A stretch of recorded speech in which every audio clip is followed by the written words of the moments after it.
The Last of the Legions by Arthur Conan Doyle.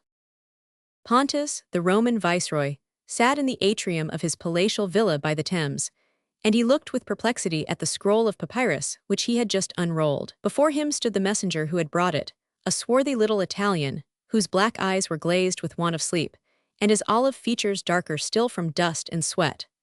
The viceroy was looking fixedly at him, yet he saw him not, so full was his mind of this sudden and most unexpected order.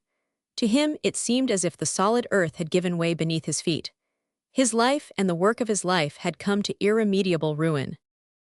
"Very good," he said at last in a hard, dry voice. "You can go." The man saluted, and staggered out of the hall. A yellow-haired British majordomo came forward for orders. "Is the general there?" "He is waiting, Your Excellency." "Then show him in, and leave us together." A few minutes later Licinius Crassus, the head of the British military establishment, had joined his chief. He was a large bearded man in a white civilian toga, hemmed with the patrician purple. His rough, bold features, burned and seamed and lined with the long African wars, were shadowed with anxiety as he looked with questioning eyes at the drawn, haggard face of the viceroy.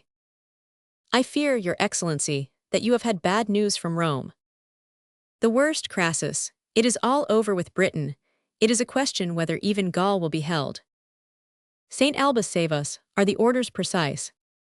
"Here they are, with the emperor's own seal." "But why? I had heard a rumor, but it had seemed too incredible." "So had I only last week, and had the fellow scourged for having spread it. But here it is as clear as words can make it. Bring every man of the legions by forced marches to the help of the empire. Leave not a cohort in Britain. These are my orders." "But the cause?" "They will let the limbs wither so that the heart be stronger. The old German hive is about to swarm once more. There are fresh crowds of barbarians from Dacia and Scythia. Every sword is needed to hold the Alpine passes. They cannot let 3 legions lie idle in Britain." The soldier shrugged his shoulders. "When the legions go, no Roman would feel that his life was safe here. For all that we have done, it is none the less the truth that it is no country of ours, and that we hold it as we won it by the sword. Yes, every man, woman, and child of Latin blood must come with us to Gaul. The galleys are already waiting at Portus Dubris. Get the orders out, Crassus, at once. As the Valerian legion falls back from the wall of Hadrian, it can take the northern colonists with it. The Jovians can bring in the people from the west, and the Batavians can escort the Easterns if they will muster at Camboricum. You will see to it." He sank his face for a moment in his hands. "It is a fearsome thing," said he, "to tear up the roots of so goodly a tree." "To make more space for such a crop of weeds," said the soldier bitterly. "My God, what will be the end of these poor Britons? From ocean to ocean, there is not a tribe which will not be at the throat of its neighbor when the last Roman lictor has turned his back. With these hot-headed silliers, it is hard enough now to keep the swords in their sheaths. The kennel might fight as they chose among themselves until the best hound won," said the Roman governor. "At least the victor would keep the arts and the religion which we have brought them, and Britain would be one land. No, it is the bear from the north and the wolves from oversea, the painted savage from beyond the walls and the Saxon pirate from over the water, who will succeed to our rule. Where we saved, they will slay. Where we built, they will burn. Where we planted, they will ravage. But the die is cast, Crassus. You will carry out the orders." "I will send out the messengers within an hour. This very morning there has come news that the barbarians are through the old gap in the wall, and their outriders as far south as Venovia." The governor shrugged his shoulders. "These things concern us no longer," said he. Then a bitter smile broke upon his aquiline, clean-shaven face. "Whom think you that I see in audience this morning?" "Nay, I know not." "Caradoc and Regneus, and Celticus the Icenian, who, like so many of the richer Britons, have been educated at Rome, and who would lay before me their plans as to the ruling of this country." "And what is their plan?" "That they themselves should do it." The Roman soldier laughed. "Well, they will have their will," said he, as he saluted and turned upon his heel. "Farewell, Your Excellency, there are hard days coming for you and for me." An hour later the British deputation was ushered into the presence of the governor. They were good steadfast men who with a whole heart, and at some risk to themselves, had taken up their country's cause, so far as they could see it. At the same time, They well knew that under the mild and beneficent rule of Rome, it was only when they passed from words to deeds that their backs or their necks would be in danger. They stood now, earnest and a little abashed, before the throne of the viceroy. Celticus was a swarthy black-bearded little Iberian. Caradoc and Rigneuse were tall middle-aged men of the fair flaxen British type. All three were dressed in the draped yellow toga after the Latin fashion, instead of in the brachy and tunic, which distinguished their more insular fellow countrymen. "Well," asked the governor. "We are here," said Celticus boldly, "as the spokesman of a great number of our fellow countrymen, for the purpose of sending our petition through you to the emperor and to the Roman Senate, that we may urge upon them the policy of allowing us to govern this country after our own ancient fashion." He paused, as if awaiting some outburst as an answer to his own temerity, but the governor merely nodded his head as a sign that he should proceed.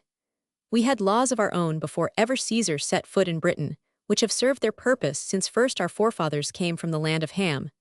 We are not a child among the nations, but our history goes back in our own traditions, further even than that of Rome, and we are galled by this yoke which you have laid upon us." "Are not our laws just?" asked the governor. "The code of Caesar is just, but it is always the code of Caesar. Our own laws were made for our own uses and our own circumstances, and we would fain have them again. You speak Roman as if you had been bred in the Forum. You wear a Roman toga. Your hair is filleted in Roman fashion. Are not these the gifts of Rome? We would take all the learning and all the arts that Rome or Greece could give, but we would still be Britain and ruled by Britons." The viceroy smiled. "By the rood of St. Helena," said he, "had you spoken thus to some of my heathen ancestors, there would have been an end to your politics. That you have dared to stand before my face and say as much is a proof forever of the gentleness of our rule. But I would reason with you for a moment upon this your request. You know well that this land has never been one kingdom, but was always under many chiefs and many tribes, who have made war upon each other. Would you in very truth have it so again? Those were in the evil pagan days, the days of the Druid and the Oak Grove, your excellency. But now we are held together by a gospel of peace." The viceroy shook his head. "If all the world were of the same way of thinking, then it would be easier," said he. "It may be that this blessed doctrine of peace will be little help to you when you are face to face with strong men who still worship the god of war. What would you do against the Picts of the North? Your excellency knows that many of the bravest legionaries are of British blood.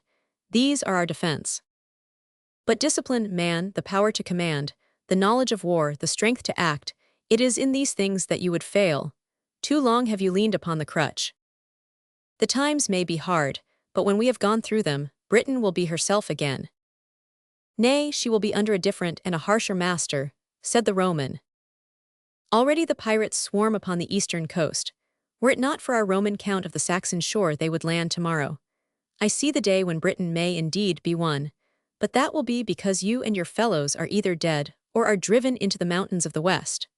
All goes into the melting pot, and if a better Albion should come forth from it, it will be after ages of strife, and neither you nor your people will have part or lot in it." Rigneuse, the tall young Celt, smiled. "With the help of God and our own right arms we should hope for a better end," said he. "Give us but the chance, and we will bear the brunt." "You are as men that are lost," said the viceroy sadly. "I see this broad land with its gardens and orchards, its fair villas and its walled towns, its bridges and its roads, all the work of Rome. Surely it will pass even as a dream, and these 300 years of settled order will leave no trace behind. For learn that it will indeed be as you wish, and that this very day the orders have come to me that the legions are to go." The three Britons looked at each other in amazement. Their first impulse was towards a wild exultation, but reflection and doubt followed close upon its heels. "This is indeed wondrous news," said Celticus.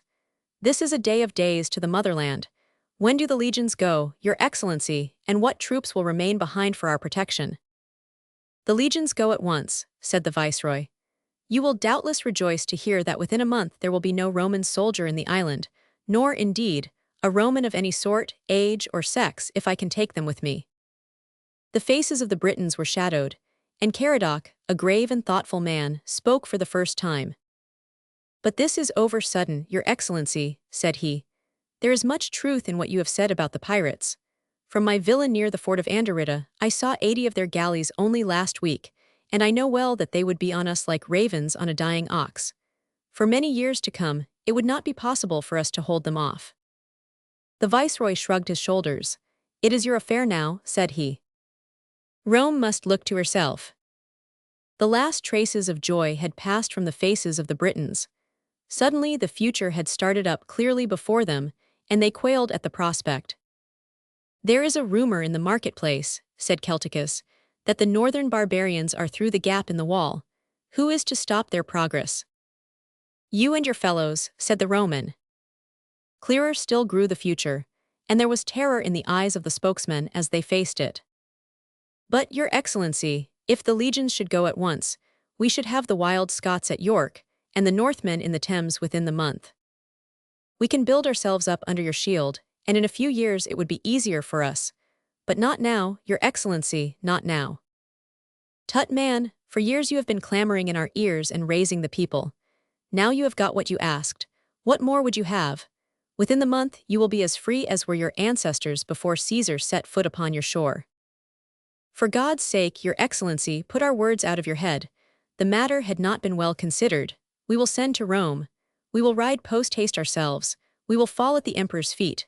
We will kneel before the Senate and beg that the legions remain." The Roman proconsul rose from his chair and motioned that the audience was at an end. "You will do what you please," said he. "I and my men are for Italy." And even as he said, so was it, for before the spring had ripened into summer, the troops were clanking down the Via Aurelia on their way to the Ligurian passes, whilst every road in Gaul was dotted with the carts and the wagons which bore the Bredo-Roman refugees on their weary journey to their distant country. But ere another summer had passed, Celticus was dead, for he was flayed alive by the pirates, and his skin nailed upon the door of a church near Caister. Rigneus, too, was dead, for he was tied to a tree and shot with arrows when the painted men came to the sacking of Isca. Caradoc only was alive, but he was a slave to Elda the Red Caledonian, and his wife was mistress to Mordred the wild chief of the western Cymri. From the ruined wall in the north to Vectes in the south, blood and ruin and ashes covered the fair land of Britain. And after many days it came out fairer than ever. But, even as the Roman had said, neither the Britons nor any men of their blood came into the heritage of that which had been their own.